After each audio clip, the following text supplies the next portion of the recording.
Boris Johnson is pushing on with his Brexit plan despite the threat of legal action. Ministers added fuel to reports that the Prime Minister plans to defy legislation requiring him to ask the EU for a Brexit delay. That comes after the resignation of Work and Pensions Secretary Amber Rudd. She told the BBC's Andrew Marr why she couldn't go on. I supported Boris Johnson in his approach, and I believe I was right to do that. It's because of the consequences now, 21 senior colleagues expelled, and the lack of planning on actually getting a deal that's made my position untenable. Joining us now from Westminster is Bloomberg's Anna Edwards, my co-host on the European Market Open. Anna, bring us up to speed. What have we got so far on this Monday morning?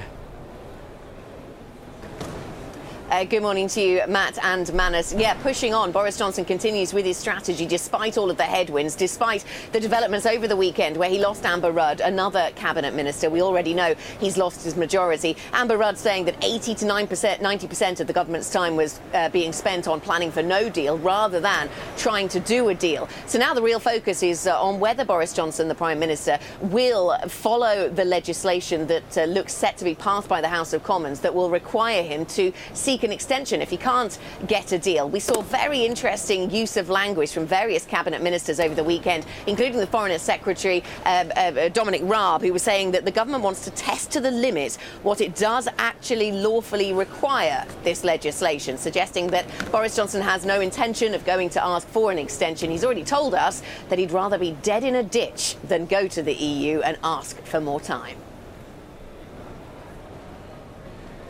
Yeah, and I mean, the language just gets richer and richer, doesn't it? I think that Dominic Raab point is critically important in terms of testing the limits. It's almost Trumponian in its drama. The YouGov poll says 35% of the country back the Tories. Anna, what can we expect today? Will his election bid be defeated again, and what happens then? Yeah, it does look as if that election bid will be defeated. He's calling on the House of Commons once again for a second time to back him in his call for a general election. But those rebels, the Rebel Alliance, still standing firm that they don't want another election until they are secure that they have avoided no deal, that they have taken no deal off the table. So we're still in that position as we were at the end of last week. Other things to watch for. Boris Johnson is going to be in Dublin. He's going to be meeting the Irish Taoiseach Leo Varadkar. Varadkar's already downplayed opportunity or the potential for success here. He says a single food area, for example, is not a suitable replacement for the backstop. That had been one idea that was floated. He said only 30% of what crosses the border is food. So we'll be watching for any developments coming out of Ireland.